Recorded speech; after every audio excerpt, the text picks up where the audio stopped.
Бүгін біз диета немесе қажытатын жаттығуларсыз салмақ тастап өзіңізді жақсы сезінуге көмектесетін 6 қарапайым қадаммен бөлісеміз. Ең әуелі, қантты немесе газдалған сусындарды сумен алмастырыңыз. Бұл қосымша калорияларды тұтынуды азайтады. Дүкенде сатылатын бір стақан қантты сусындар кем дегенде 150 қосымша калориядан тұрады.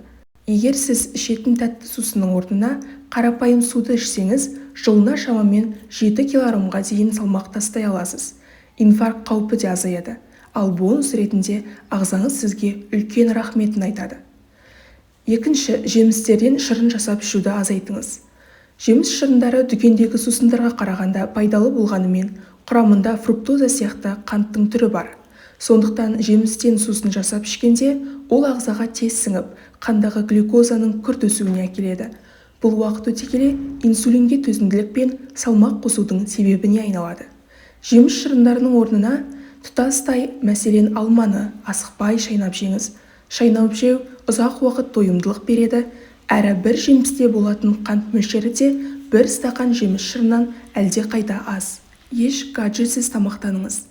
Телефон немесе теледидар сияқты гаджетпен тамақтанған кезде біз тамақтың дәмін сезбей, ойымыздың бәрі басқа жақта болады. Нені жеп, қанша жеп жатқанымызды аңғармай, ми асқазанның тойғанын анықтай алмайды. Солай шектен тыс тамақтану қаупі бар. Ал телефонсыз тамақтану азық-түліктің дәмін, иісінен ләззат алып, тағамды өз мөлшерінде тұтынып қана қоймай, үстел басындағы отбасы мүшелерімен әңгімелесу арқылы өзара қарым-қатынасымызды жақсартуға да көмектеседі. Зиян тигізетін калориялы тағамдарды көз алдыңыздан алып тастаңыз. Өйткені үстел үстінде печенье немесе шоколад жатса, адам көз алдында тұрған тағамды көріп, аш болмаса да оны жеуге құмар болады. Бұл әсіресе калориялы снектерге қатысты. Сол үшін жеміс немесе жаңғақ, көкөніс сияқты тек пайдалы тағамдарды оңай қол жететін үстелге қалдырыңыз да, зиянды снектерді жоғары сөрелерге қойыңыз, немесе мүлдем көзін жойып тастаңыз. Зиянды тағамдарды қарнымыз аш кезде тұтынбас үшін алдын ала не жейтініңізді жоспарлап, пайдалы ас әзірлеп қойыңыз. Мұндай әдеттер уақыт өте келе денсаулыққа пайдалы нәтижелер береді. Мәселен, сәбіз немесе қияр сияқты көкөністерді алдын ала жуып, кесіп, кішкене контейнерлерге салып, өзіңізбен алып жүріңіз. Немесе бір рет жұмыртқаны алдын ала қайнатып қойсаңыз, тоңазытқышта бір аптаға дейін сақтауға болады. Есесіне қарныңыз ашқанда ақуызға бай, протеинге толы тіске басар болады. Уақытында ұйықтаңыз.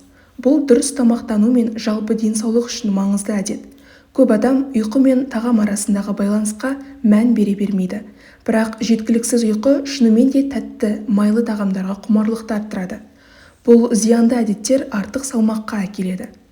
Сондықтан ұйықтамас бұрын, 1 сағат бұрын гаджеттерді өзіңізбен аулақ ұстап, тез ұйықтау үшін бөлмені аздап салқындатып, немесе медитация жасау арқылы жайлы ұйқыға дайындалыңыз.